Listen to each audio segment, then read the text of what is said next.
কখনো কি এইভাবে ডিম পরোটা বানিয়ে খেয়েছেন? যেমন হবে ফুলকো তেমন হবে লেয়ারযুক্ত। একবার বানিয়ে খেলে বারবার বানাতে ইচ্ছা করবে। নমস্কার বন্ধুরা, আজকে আমি তোমাদের সাথে শেয়ার করব ফুলকো ফুলকো নরম তুলতুলে ডিম পরোটা, যেটা তোমরা সকালের নাস্তায়, রাতের ডিনারে, বাচ্চাদের টিফিনে, অফিসের লাঞ্চ বক্সে সব কিছুতে দিতে পারবে। এটা খেতে ডাল তরকারি কিছুই লাগবে না, একটা দুটো খেয়ে মন ভরবে না। তাহলে চলো রেসিপিটা শুরু করি। ডিম পরোটা বানানোর জন্য সবার প্রথমে এখানে আমি নিচ্ছি ময়দা। আমি 2 বাটি ময়দা নিচ্ছি, তোমরা তোমাদের পরিমাণ বুঝে নিয়ে নেবে। দিয়ে দিচ্ছি হাফ চামচ মতো লবণ, 1 চামচ মতো চিনি আর হাফ চামচ বেকিং পাউডার, আর দিয়ে দিচ্ছি 3 টেবিল স্পুন সাদা তেল। এখন সমস্ত কিছুকে একসাথে ভালো করে মিশিয়ে নেব। এখানে কিন্তু বেকিং পাউডারটাই দেবে, বেকিং সোডা মোটেও দেবে না। ভালো করে মিশিয়ে নেওয়া হয়ে গেলে অল্প অল্প জল দিয়ে মেখে নেব। তবে জলটা অবশ্যই উষ্ণ গরম জল দিতে হবে। উষ্ণ গরম জল দিয়ে আমাদের ময়দার ডোটা মাখলে পরোটাগুলো একেবারে সফট হবে। আর জলটা একবারে দেবে না, অল্প অল্প করে দিতে হবে আর মাখতে হবে। কারণ একসাথে যদি বেশি জল দেওয়া হয়ে যায় তখন আবার ময়দাটা নরম হয়ে যাবে। নরম হয়ে গেলে আবার শুকনো ময়দা দিতে হবে। ময়ান করা ময়দা ছাড়া শুকনো ময়দা দিলে আবার মাখাটা অন্যরকম হয়ে যাবে। এর জন্য অল্প অল্প জল দিয়ে ডোটা মেখে নিতে হবে। আমি সময় নিয়ে প্রায় 10 মিনিট ঘড়ি ধরে ময়দাটাকে মেখে নিয়েছি। ময়দাটা যত ভালো করে মাখবে আর পরোটাগুলো তত সফট হবে। এখন এখান থেকে আমি একটা একটা করে লেচি কেটে নেব।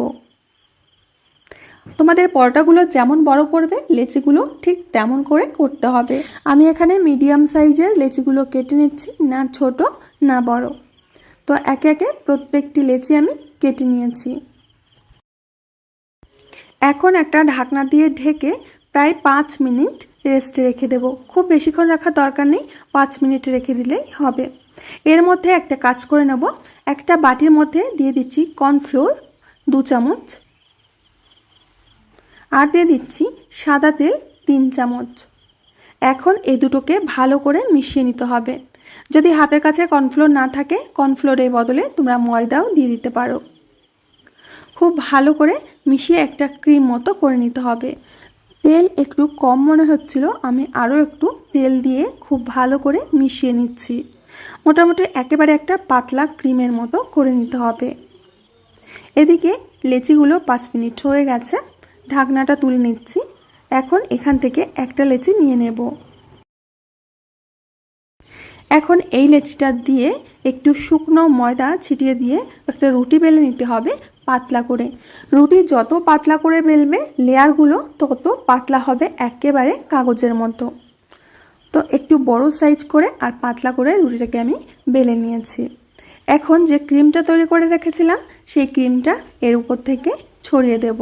ভালো করে পুরো রুটিটার গায়ে এইভাবে মাখিয়ে দিতে হবে।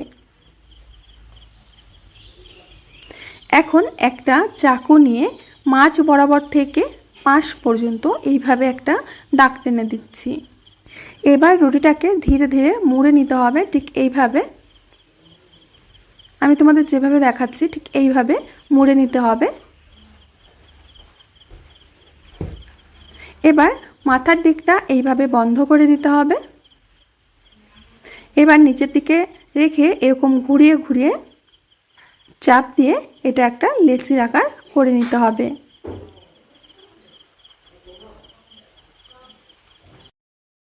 তোমাদের বোঝার সুবিধার্থে আমি আরও একটা রুটি বানিয়ে দেখাচ্ছি।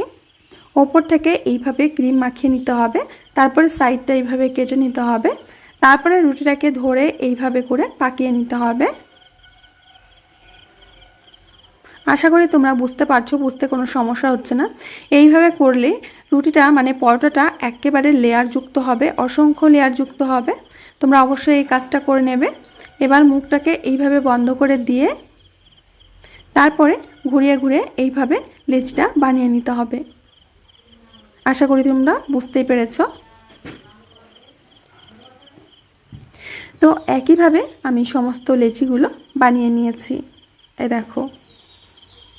এখন এগুলোকে আমি 10 মিনিট মতো রেস্টে রেখে দেব। 10 মিনিট রেস্টে রাখলে পরোটাগুলো যেমন নরম হবে আর বেলতেও সুবিধা হবে। এবার একটা থালা নিয়েছি, ছোট্ট থালা। এই থালার মধ্যে আমরা ডিমগুলো ফাটিয়ে নেব। এখানে আমি 3টি ডিম দিয়ে পরোটা বানাচ্ছি। 3টে ডিম দিয়ে আমাদের প্রায় 9 থেকে 10টা পরোটা বানানো যাবে।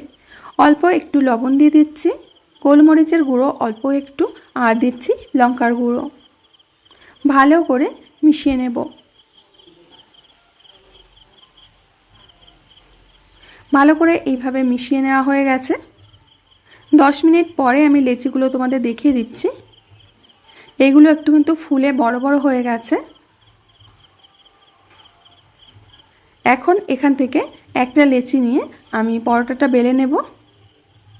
ওপর থেকে একটু শুকনো ময়দা ছড়িয়ে দিচ্ছি যাতে বেলতে সুবিধা হয়। হালকা হাতে চেপে চেপে কিন্তু পরোটাটাকে বেলে নিতে হবে। পরোটা কিন্তু বেশি মোটা করে বেলা যাবে না, পাতলা করেই বেলে নিতে হবে। যত পাতলা করবে তত ফুলবে আর নরম হবে।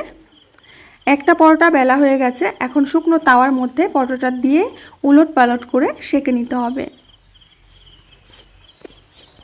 পরোটা কিন্তু পুরোপুরিভাবে ভাজা যাবে না, উলট পালট করে জাস্ট সেঁকে নিতে হবে।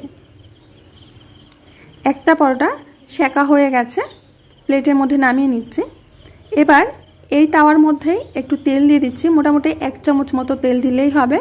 তেলটাকে চারপাশে ছড়িয়ে দিয়ে একটু গরম করে নিচ্ছি। এবার যে পরোটা আমরা সেঁকে নিয়েছি সেই পরোটাটা ডিমের গোলার মধ্যে এইভাবে এপাশ ওপাশ করে দিয়ে গোলাটা মেখে নিতে হবে। এবার গরম তাওয়ার মধ্যে দিয়ে দিচ্ছি। কিছুক্ষণ পরেই উল্টে দিচ্ছি। আর ডিম পরোটাটা ভাজতে খুব বেশি একটা সময় লাগবে না, দেখবে যে 1 মিনিটের মধ্যেই একটা পরোটা ভাজা হয়ে যায়। তো উলট পালট করে আমি ভেজে নিচ্ছি। আর দেখতেই পাচ্ছ যে পরোটাটা কত পরিমাণে ফুলে উঠেছে, একেবারে বলের মতো হয়ে গেছে। একটা পরোটা ভাজা হয়ে গেছে, প্লেটে তুলে নিচ্ছি। তো একইভাবে আমি শুকনো তাওয়ার মধ্যে আবার সেঁকে নেব। এপাশ ওপাশ করে সেঁকে নিচ্ছি। আমি আলাদা একটা তাওয়ায় দিয়ে দিয়েছি, কারণ অন্য তাওয়াটায় তেল দিয়েছি, তেলের মধ্যে ভাজা যাবে না। তো এইভাবে আবারও ডিমের মধ্যে ওলট পালট করে ডিমটাকে মাখিয়ে নিচ্ছি।